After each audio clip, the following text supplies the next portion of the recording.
Assalamualaikum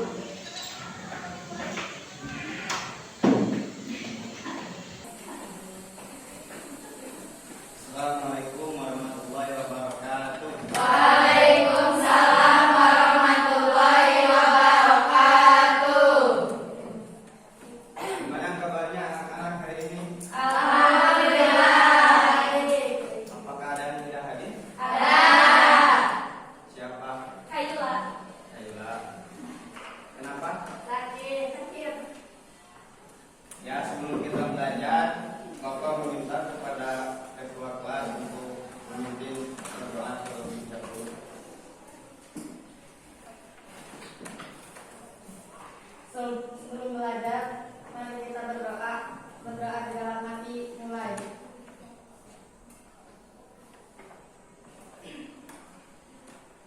Berdoa selesai. Oke anak-anak, kita hari ini akan belajar tentang inflasi dan daya beli. Tapi sebelum Bapak belajar, Bapak ingin menyebutkan tujuan pembelajaran kita hari ini. Pembelajaran kita hari ini, tujuan pembelajaran yaitu menjelaskan pengertian inflasi, menjelaskan hubungan inflasi dengan daya beli masyarakat, menguraikan penyebab inflasi dari sisi permintaan dan penawaran, dan menjelaskan dampak inflasi terhadap kehidupan sehari-hari, khususnya pekerja dan karyawan. Kata yang pertama yang kita akan pelajari yaitu tentang inflasi.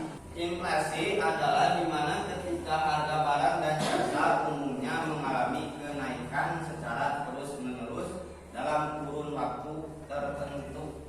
Jadi tidak setiap hari mengalami inflasi. Inflasi itu ada waktu-waktu tertentu. Nah, tapi ada yang perlu digarisbawahi yaitu inflasi itu tidak terjadi ketika kalau satu barang mengalami kenaikan.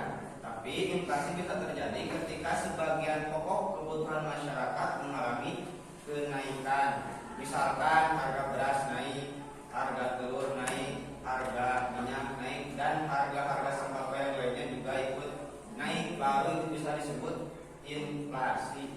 Bisa dipahami? Bisa.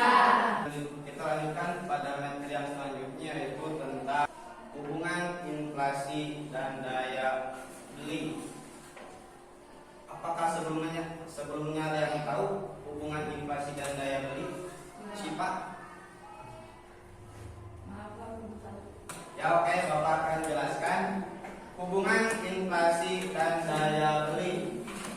Hubungan inflasi dan daya beli adalah inflasi dan daya beli memiliki hubungan yang sangat erat, di mana kenaikan inflasi secara langsung dapat menurunkan nilai mata uang atau daya beli masyarakat ketika harga barang dan jasa meningkat akibat inflasi. Nah, itulah hubungan inflasi dan daya beli. Selanjutnya itu tentang penyebab umum inflasi.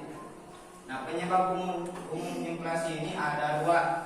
Yang pertama, penyebab umum inflasi biasanya berasal dari dua faktor utama, yaitu sisi permintaan dan sisi penawaran. Sementara itu, dari sisi penawaran, inflasi bisa disebabkan oleh naiknya biaya produksi seperti bahan baku. Yang pertama, inflasi terjadi karena permintaan atau demand pull inflation. Terjadi ketika permintaan masyarakat meningkat tetapi jumlah barang tidak mencukupi atau stok barang kurang. Ciri-cirinya seperti banyak barang ingin membeli, barang terbatas, dan harga ikut naik. Nah, mungkin dari penjelasan penyebab inflasi dari permintaan, apakah bisa memberikan contohnya? Ya, Sadila. Dia menjawab, Pak. Contohnya saat hari raya, permintaan bahan makanan meningkat drastis, jadi harga naik. Ya, jawaban yang tepat sekali. Dan yang kedua, inflasi bisa terjadi karena penawaran atau cost push inflation. Terjadi karena biaya produksi meningkat sehingga produsen menaikkan harga. Penyebabnya bisa berupa harga bahan baku naik, upah tenaga kerja meningkat, dan BBM naik. Bisa dipahami? Bisa. Apakah ada yang ditanyakan? Ya. Bapak cukupkan